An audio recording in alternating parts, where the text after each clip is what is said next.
కర్నూలు జిల్లా డేగలపాడులో భారీగా గంజాయి సాగు జరుగుతోంది. సర్వే నంబర్ 176లో 40 ఎకరాల ఎండోన్మెంట్ భూమి ఉంది. ఇందులో 15 ఎకరాల్లో గంజాయి సాగు చేస్తున్నట్లుగా ఎక్సైజ్ అధికారులు గుర్తించారు. ఉమీనాబాద్ శివయ్య అనే వ్యక్తి మిరపలో అంతర్ పంటగా గంజాయిని సాగు చేస్తున్నాడని ఎక్సైజ్ అధికారులు తెలిపారు. పంటను ధ్వంసం చేసి నిందితుడిని అదుపులోకి తీసుకుని విచారిస్తున్నారు.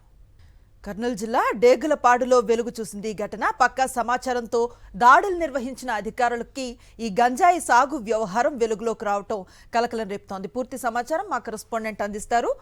లోకేష్, చెప్పండి. అంటే శ్రీ ఈ యొక్క కర్నూలు జిల్లాలో యొక్క గంజాయి సాగు అనేది కలకలం రేపుతున్న పరిస్థితి కనపడుతుంది. ఏదైతే 15 ఎకరాల్లో యొక్క గంజాయి సాగు అనేది కొనసాగిస్తున్నారు.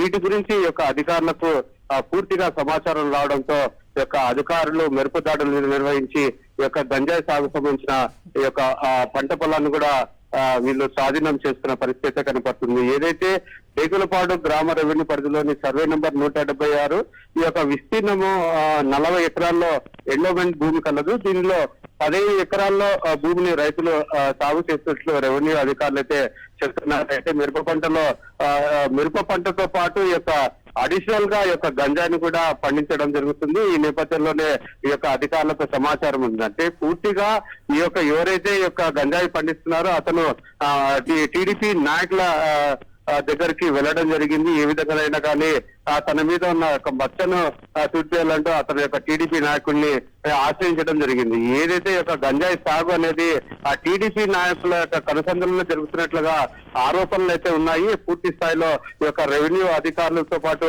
పోలీసు అధికారులు కూడా పూర్తి స్థాయిలో విచారణ అయితే కొనసాగిస్తున్నారు. ఏదైతే గంజాయి సాగు చేశారో వాటిని అధికారులు అయితే స్వాధీనం చేసుకొని విచారణ అయితే కొనసాగిస్తున్న పరిస్థితి. మొత్తం మీద యొక్క జిల్లాలో ఈ విధంగా ఇంత పెద్ద ఎత్తున ఒక గంజాయి సాగు చేస్తున్నప్పటికీ ఎవరు కూడా పట్టించుకోకపోవడం అనేది చాలా కలిగిస్తున్న పరిస్థితి. ఇంత సాగు చేస్తున్న అధికారులు అయితే చర్యలు తీసుకోవట్లేదు. అయితే పూర్తి స్థాయిలో వీరి వెనకాల టీడీపీ నాయకులు ఉన్నట్లుగా ఆరోపణలు అయితే బలంగా వినిపిస్తున్న పరిస్థితి. ఏది ఏమైనప్పటికీ ఈ రోజు చూసుకున్నట్లయితే ఈ యొక్క గంజాయి సాగు చేస్తున్న